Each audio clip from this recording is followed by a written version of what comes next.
I'm a big fan of the musical Hamilton. My favorite song comes at the end. Who lives, who dies, who tells your story? In the final scene, those who knew Hamilton come together to grieve him and to reflect on his historical memory. George Washington sings, "Let me tell you what I wish I knew when I was young and dreamed of glory.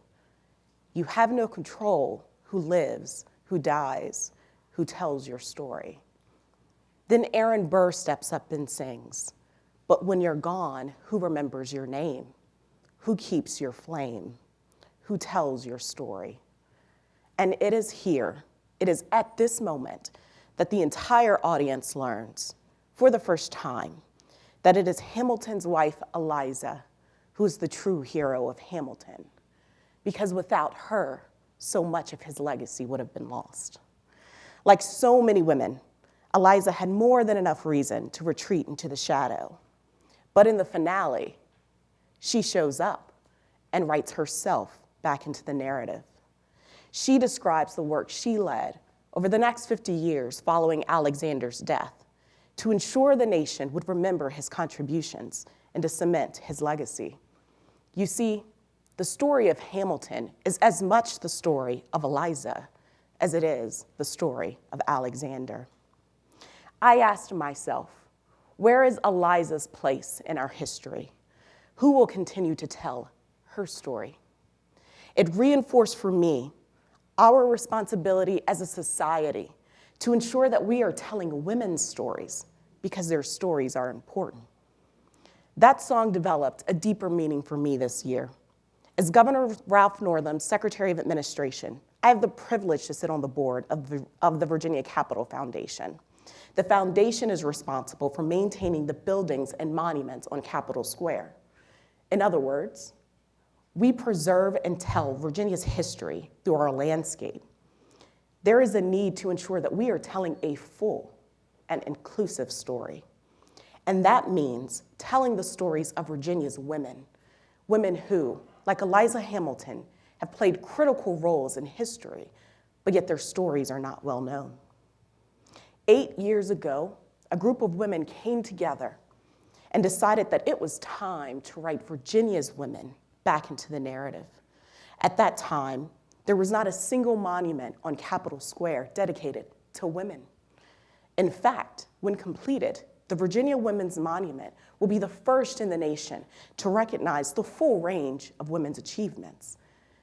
It will showcase the life and accomplishments of 12 Virginia women who have made significant contributions in the fields of education, business, medicine, civic affairs, and community life.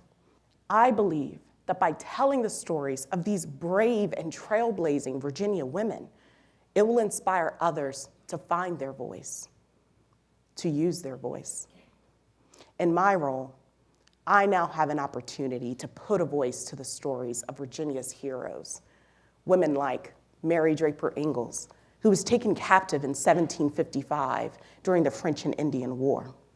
Without a map, compass, or provisions, she escaped and followed the rivers back home. She traveled over 500 miles on foot and by canoe.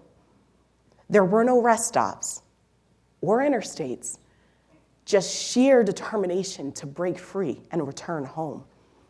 What a legendary story of survival. How about the strong female leader, Koga Kowalski, a Pamunkey chief who signed the Treaty of Middle Plantation in 1677, reuniting under her authority several tribes and establishing the Pamunkey Reservation. The reservation still exists today, and the Treaty of Middle Plantation is the oldest standing treaty in the nation's history, and it was executed by a woman. Stories like those of Maggie Walker and Sarah Garland Boyd-Jones. Back when Jackson Ward was known as the Harlem of the South, Maggie Walker was a pillar in the community, the first woman in the United States to charter a bank. Sarah Garland Boyd-Jones was her peer. These women were born just 2 years apart. Sarah herself was a force of nature, one of the first women to pass the Virginia Medical Examining Board. She later opened a hospital and a nursing school, now known as Richmond Community Hospital. Last July, I had the opportunity to travel to Brooklyn to witness a live photo shoot where actors brought to life the stories of the women that we will honor. This photo shoot is where we determined the poses and placement of the statues, trying our best to demonstrate their historical significance. It was there that a decision was made to have Sarah and Maggie interact in the final design of the monument. And this interaction moved me. Maggie, a woman of great esteem, and Sarah drawing strength from her presence. Sarah sees Maggie, a woman of color, well accomplished, having achieved something that no other woman before her had. And Maggie, filled with pride of what great achievements Sarah had already accomplished, yet curious of what great achievements lie ahead of her. This pairing told a story that I know all too well. The story of two women, two bold female leaders, finding encouragement in each other, finding strength in each other's stories. Given my professional background, in fields almost always dominated by men, I understand this dynamic. I know what the lack of role models, the lack of visibility, what this can do to your confidence and how you have to fight through that. As the saying goes, you can't be what you can't see. The Virginia Women's Monument is giving us an opportunity to shape a powerful narrative for today's generation. It will provide them a chance to see and to feel the power of previous generations, lighting the way ahead for the future.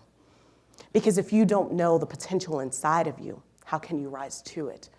If you don't know your past, how can you shape your future? Storytelling not only tells us who we are, it tells us who we can be. And it is my hope that by giving a voice to the legacy of these women, by ensuring that they are part of the narrative, it will inspire others to do the same, to not only make history, but to ask the question, who will tell my story? Thank you.